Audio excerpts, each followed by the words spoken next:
Hello, hello, and welcome to another episode of Glorious Life on Wheels. Last week, I did a video in which I confessed that I'm a recovering perfectionist. And I got a lot of very interesting comments from people who are also facing that challenge. But one comment in particular from a viewer named Marty got me to really thinking. In his comment, he asked me if I would distinguish between people who simply have high goals and high standards, which is a good thing, and just want to put out quality work, versus someone who's a perfectionist, which is not a good thing. So I thought, you know what? That's a good video to make, naming those distinctions and those differences. So in this video, I'm going to identify 6 characteristics and 6 things about perfectionists that are different from people who simply want to put out quality work. So come on, and I'll share these with you. And if you like this and want me to do another video that shares with you how to overcome and what you can do to work on not being a perfectionist, let me know in the comments and I will do a video outlining those things for you. In addition to my personal opinion and also personal experience with this subject, a lot of the information that I'm providing to you today comes from a website called Very Well Mind. And it was in an article that was written by a PhD whose name is Elizabeth Scott. So you know what? Let's just get started, shall we? First of all, let me just give you a brief definition that I found for perfectionism. And that is the refusal to accept any standard short of perfect. Also, with perfectionists, there's a tendency to demand not only of oneself, but also of others an extremely high level or even flawless level of performance.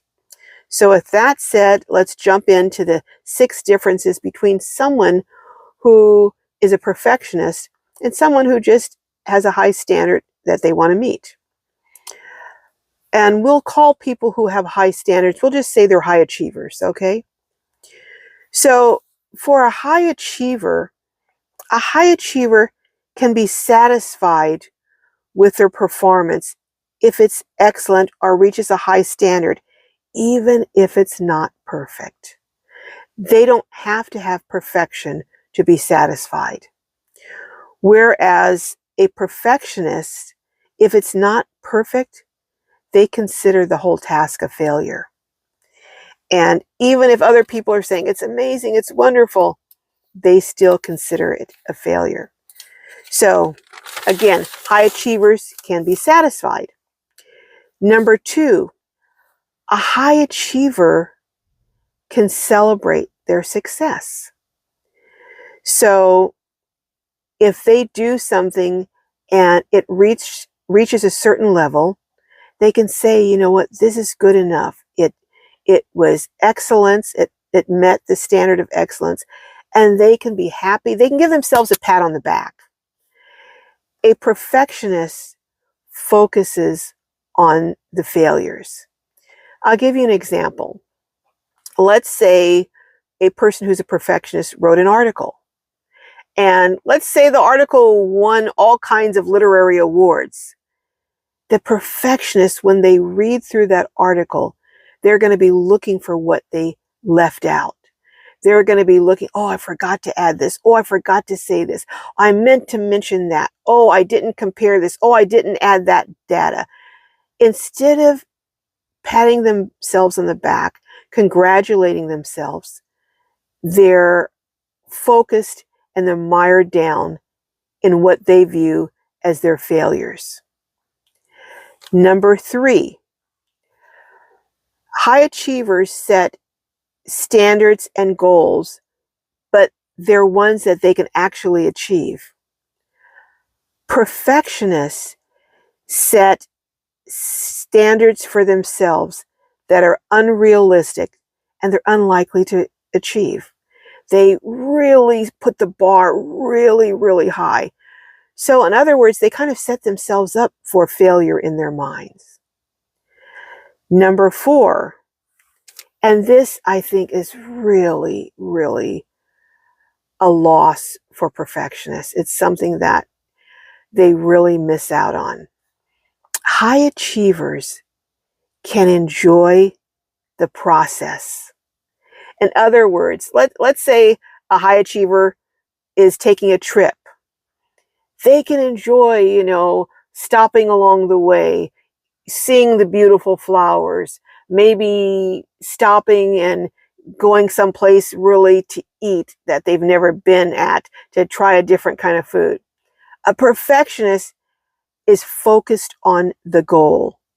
They want to reach their goal. Sounds familiar with the trip I recently took.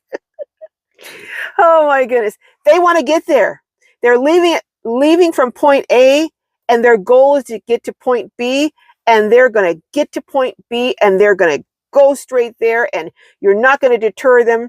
They don't enjoy the process.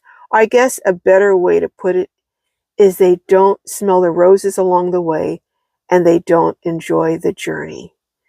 And that's something that I'm really working on, because there's so much to enjoy along the way to your success in a given task or in a given goal. Number 5 is high achievers can bounce back. Or perhaps a better way to say that is that high achievers can bounce back more quickly. They're able to look at what went wrong, assess it, and say, okay, well, you know what? We'll just do it better next time. We messed up this time. We'll fix it for next time. And they're able to move forward. A perfectionist can move forward. It just takes a lot longer. And there's a lot of self-blame and self-recrimination. I guess a way to describe it would be that a high achiever can extend grace to themselves. A perfectionist has a hard time giving themselves grace for any failure. Now, I find number 6 really strange and a contradiction, but I know it's true because I experience this all the time, and that is procrastination. High achievers don't tend to procrastinate. They jump in, they start the task, and they get going because they're just going to go with the flow.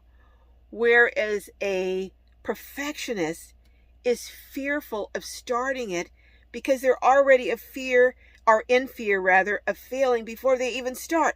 So they put it off. They maybe do a little bit of research. They put it aside, do something else. They come back to it. In the article, the author went on to describe that the fear of failure, or the fear of not performing at the high standard that a perfectionist sets for themselves, immobilizes them. It actually paralyzes them, and it prevents them from going forward.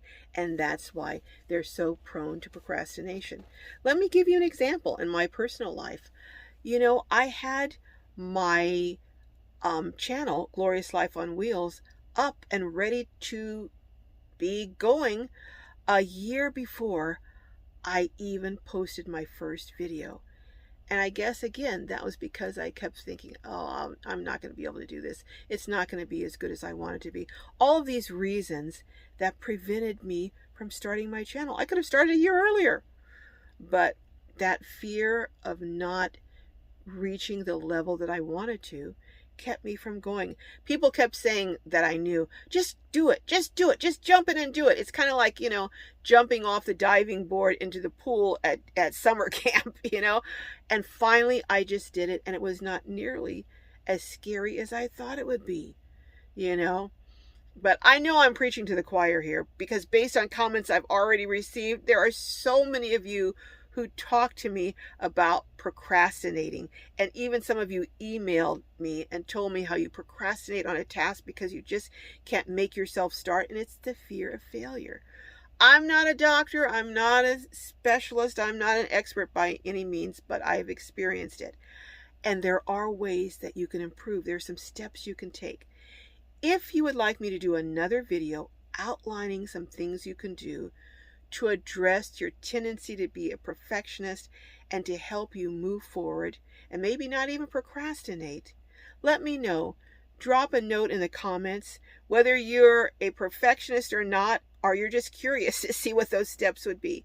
Let me know in the comments, and if I get enough requests, I will do a video addressing what can be done to help with this. Anyhow, I would just encourage you, enjoy the journey. Don't be so focused on the goal that you can't enjoy the progress and the success that you experience along the way to your goal. I love each and every one of you. May your journeys be filled with joy and blessings, not anxiety and procrastination. And I will see you next time.